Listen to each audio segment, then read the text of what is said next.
Iran ಮತ್ತು ಭಾರತದ ಸಂಬಂಧ ಹೇಗಿದೆಯಪ್ಪ ಈಗ ಚೆಕ್ ಮಾಡಿಕೊಂಡ್ರೆ ಇರಾನಿನ ಚಬಹಾರ್ ಬಂದರನ್ನು ನಿರ್ವಹಣೆಗೆ ಭಾರತ ಸೈನ್ ಮಾಡಿತ್ತು.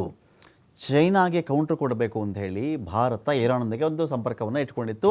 ಚಾಬಹಾರ್ ಬಂದರಿನ ಮ್ಯಾನೇಜ್ಮೆಂಟ್ಗೆ ಭಾರತ ಸೈನ್ ಮಾಡ್ಕೊಂಡ್ಬಿಟ್ಟಿತ್ತು. ಅಲ್ಲಿಂದ ನಾನು ಚೈನಾಗೆ ಕೌಂಟರ್ ಕೊಡ್ತೀನಿ ಅಂತ ಹೇಳಿ 10 ವರ್ಷ ನಿರ್ವಹಣೆ ಮಾಡುವ ಕುರಿತು ಮಹತ್ವದ ಒಪ್ಪಂದ ಆಗಿತ್ತು. 2016ರಲ್ಲಿ ಟೆಹ್ರಾನ್ನಲ್ಲಿ ಮೋದಿ ಮತ್ತು ಖಮೇನಿ ಈ ಒಂದು ಒಪ್ಪಂದಕ್ಕೆ ಸೈನ್ ಮಾಡಿದರು. ವಿದೇಶದ ಬಂದರಿನ ನಿರ್ವಹಣೆಗೆ ಭಾರತ ಮುಂದಾದಂತಹ ಮೊಟ್ಟ ಮೊದಲ ಒಪ್ಪಂದ ಇದು.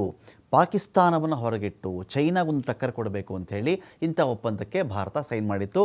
ಭಾರತ ಇರಾನ್ ಅಫ್ಘಾನ್ ನಡುವಣ ವ್ಯಾಪಾರಕ್ಕೆ ಇದು ಒಂದು ಕಾರಣ ಆಗಿತ್ತು. ಚೀನಾಗೆ ಟಕ್ಕರ್ ಕೊಡುವುದಕ್ಕೇ ಈ ಪ್ಲಾನ್ ಮಾಡಿದ್ದದ್ದು. ಈ ಹಿಂದೆ ಭಾರತ ಇರಾನ್ನ 2ನೇ ಅತಿ ದೊಡ್ಡ ತೈಲ ಖರೀದಿದಾರ ಆಗಿತ್ತು.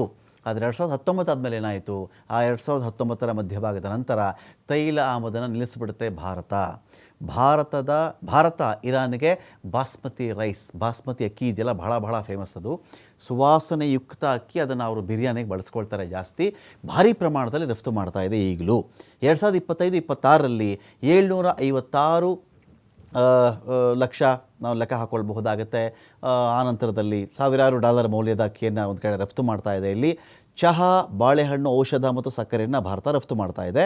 ಈಗ ಕಚ್ಚಾ ತೈಲ ಖರೀದಿಗೆ ನಿರ್ಬಂಧ ಇರುವ ಕಾರಣದಿಂದ ಬೇರೆ ವ್ಯಾಪಾರ ಮಾಡಲಾಗ್ತಾ ಇದೆ. ಇರಾನ್ನಿಂದ ಭಾರತಕ್ಕೆ ಆ್ಯಪಲ್, ಪಿಸ್ತಾ, ಬಾದಾಮಿ, ವಾಲ್ನಟ್, ಖರ್ಜೂರ, ರಾಸಾಯನಿಕ ಖನಿಜಗಳು ಮತ್ತು ತಾಮ್ರ ಸತುವನ್ನು ಭಾರತ ಆಮದು ಮಾಡಿಕೊಳ್ತಾ ಇದೆ.